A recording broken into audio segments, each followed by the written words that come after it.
Messi নাকি Neymar, কে সবথেকে ধনী? বিলাসবহুল জীবন এবং সম্পদের দিক দিয়ে এই দুইজনের মধ্যে কে বেশি এগিয়ে? চলুন 2 মিনিটে জেনে আসা যাক তাদের দামি গাড়ি এবং বিলাসবহুল জীবনের গল্প। তো আর পেঁচাল না পেরে চলো ভিডিওটি শুরু করা যাক।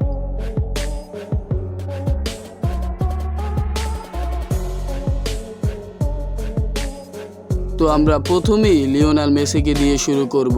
মেসির জন্মস্থান আর্জেন্টিনা, এটা আমরা সকলেই জানি এবং বর্তমান সময়ে মেসিকে বলা হয়ে থাকে ফুটবলের জাদুকর। যাই হোক, এবার মেসির ইনকাম সম্পর্কে জানা যাক। মেসির বাৎসরিক ইনকাম প্রায় 135 মিলিয়ন মার্কিন ডলার, যা বাংলাদেশি টাকায় প্রায় 1566 কোটি টাকা। তার মোট গাড়ির সংখ্যা রয়েছে প্রায় 17টি এবং এর মধ্যে সবচেয়ে দামি গাড়িটি হলো ফেরারি, যার মূল্য প্রায় 35 মিলিয়ন মার্কিন ডলার বাংলাদেশি টাকায়, যা প্রায় 406 কোটি টাকার সমান। মেসির মোট সম্পদের পরিমাণ প্রায় 650 মিলিয়ন ডলার বাংলাদেশি টাকায়, যা প্রায় 7540 কোটি টাকা। এখন যারা মেসির পাগলা ভক্ত রয়েছে তারা কমেন্টে তোমাদের নামটি লিখে যাও এবং ভিডিওটিকে বন্ধুদের সাথে শেয়ার করে দাও।